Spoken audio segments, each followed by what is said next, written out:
So ngayong araw ay may papakita ko sa inyo at ito ay dapat malaman at maintindihan ng bawat traders. Hindi ito isang another trading video na katulad sa mga past video na nagawa natin dito sa akin trading channel.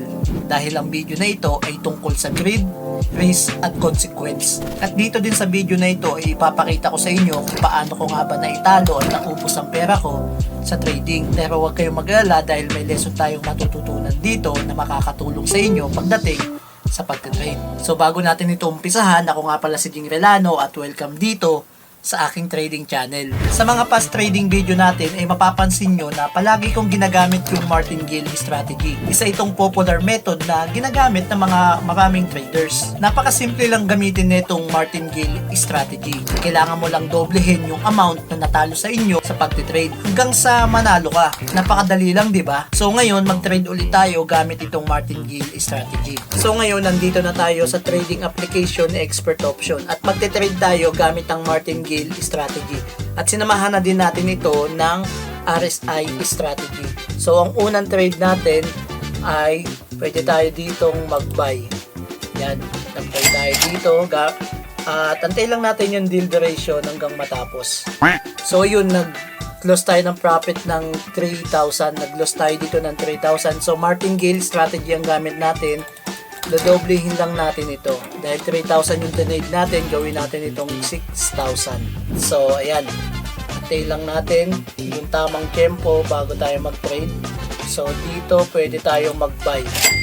Yan, nag-buy tayo dito.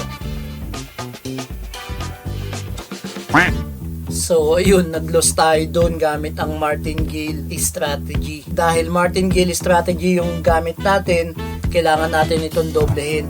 Pero kulang na yung pandoble natin, so kailangan lang natin itong bawasan. So gawin nating 3,700. Yan. So dito pwede tayo dito mag-buy. Nag-buy tayo dito at 3,700 yung gamit natin, yung pinag-trade natin. So nag-profit tayo ng 660. So dahil natalo na nga tayo doon, doblehin na lang ulit natin ito. Natalo na tayo ng mahigit 6,000. Kailangan nating mabawi yung gamit ang martingale strategy. At dito pwede tayong mag-trade ng 6,000. Yan. So dito pwede tayong mag-sell. Yan, nag-sell tayo dito. Tayo lang natin yung duration time para malaman natin. Ayun, nag-profit ulit tayo ng 10,000 gamit yung martingale strategy. So dito pwede nating taasan pa ulit ito hanggang sa mabawi natin yung natalo sa atin gamit itong martingale strategy. So dito pwede tayong mag-trade ng 9,000. Dito pwede tayong mag-sell. Yan, mag-sell tayo dito. Antayin natin matapos yung deal duration.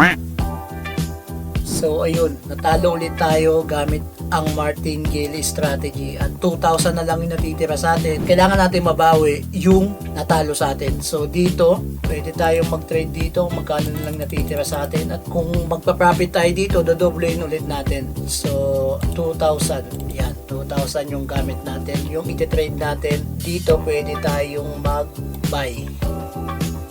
Yan, nag-buy tayo dyan. So ayun, nag-profit ulit tayo dahil 12,000 yung pera natin kanina, kailangan nating mabawi yun, dodoblehin ulit natin itong 2,000, gagawin nating 4,000. Yan. So dito pwede tayo mag-buy. Nag-buy tayo dito ng 4,000. So ayun, nag-loss tayo at wala nang natira sa pera natin. Naubos lahat.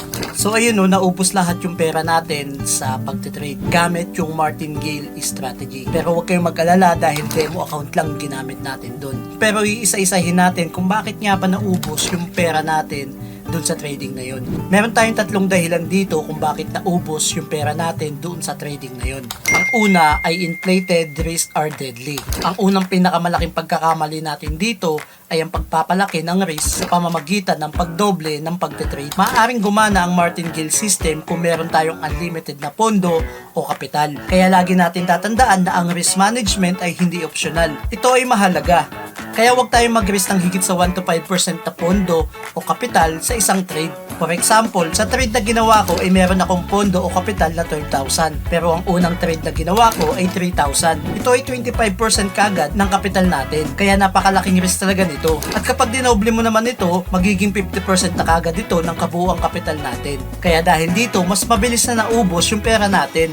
At pangalawa, demo accounts can be deceptive. Magandang gamit ang demo account sa pag-aaral. Pero maaari din tayong bigyan nito ng maling kumpiyansa. Dahil kapag hindi totoong pera yung gamit mo, madaling maging pabaya at hindi mag-ingat sa bawat desisyon mo. Kaya ituring ang practice funds na parang totoong pera upang ma-develop agad ang tamang disiplina. At ang pangatlo, strategy need context. Hindi lahat ng strategy ay pwede sa mga trader or market decision. Ang martingale strategy ay maaaring gumana sa ibang traders, pero kailangan ay may risk management at strict rules. Pero sa ibang tao or traders, especially sa mga beginners, ang martingale strategy ay pwedeng magdulot sa pagkatalo. Kaya pag-aralan ninyong mabuti yung bawat strategy na gagamitin ninyo bago kayo mag-trade. So ayun lang guys, no, sana may natutunan kayo dito sa video na ito. At kung hindi ka pa nakasubscribe ay mag-subscribe ka na.